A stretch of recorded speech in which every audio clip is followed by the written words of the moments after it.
అందరికీ నమస్కారం అండి. ఈ సినిమాలో నేను అన్ని పాటలు రాశాను. చాలా సంతోషంగా ఉంది. ఎక్కడో మా అమ్మ నాన్నల ఆశీర్వాదం ఉండడం వల్లే ఈ సినిమాకి నేను పాటలు రాశానని అనుకుంటున్నా. Thank you so much Kiran అన్న అండ్ ముని గారు నాకు ఈ అవకాశం ఇచ్చినందుకు. అంటే చాలామంది మనం ముందుకు వెళ్తున్నప్పుడు వెనక్కి లాగుతుంటారనమాట. అలాంటి వాళ్ళ కోసం ఎవ్వడన్నా నీ వల్ల కాదంటే చేసి చూపాల అనే లైన్ రాశాను ఈ సినిమాలో. మనం నిజాయితీగా ఉంటూ మన పని మనం చేసుకోపోతే ఖచ్చితంగా ఇప్పుడు కిరణ్ లాంటి వారు, ముని గారు లాంటి వారు అండ్ వంశీ గారు లాంటి ఇలాంటి వాళ్ళందరి సపోర్ట్ మనకు దొరుకుతుంది.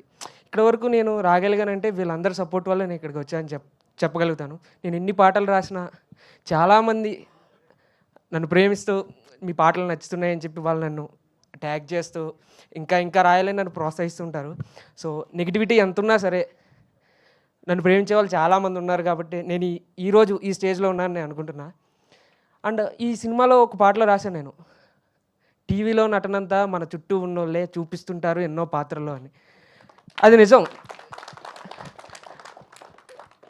మన ముందు ఒకలాగా వెనకాల ఇంకోలా కనిపించరులే బోలెడు ముసుగుల్లో అని కూడా రాశాను. అంటే ముందేమో అరే నువ్వు గొప్పోడివిరా అని చెప్పడం, వెనక్కి వెళ్ళి వాడిని లాగడానికి ట్రై చేయడం, ఇలాంటివి నేను చాలా చూస్తూ వచ్చాను అనమాట. అంటే నేను నిన్నటికి మార్చి 19కి నేను నా మొదటి సినిమా రిలీజ్ అయ్యి 5 సంవత్సరాలు అయింది. 5 సంవత్సరాల నుంచి నేను ఇండస్ట్రీలో ఉన్నానండి.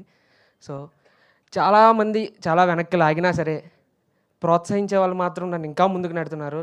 లైక్ కిరణ్ అన్న లాంటి వాళ్ళు.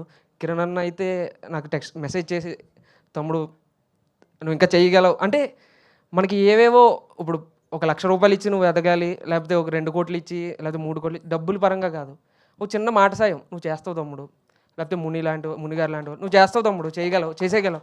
ఎవరు నమ్ముతారండి ఒక సినిమాకి పాటలన్నీ రాయడానికి అవకాశం ఇవ్వడం. సో నేను చాలా హ్యాపీగా ఫీల్ అవుతున్నా. ఇదంతా మా పేరెంట్స్ బ్లెస్సింగ్స్ అని నేను అనుకుంటున్నా. వాళ్ళు ఎక్కడున్నా హ్యాపీగా ఉండాలి. అంటే thank you so much Kiran అన్న.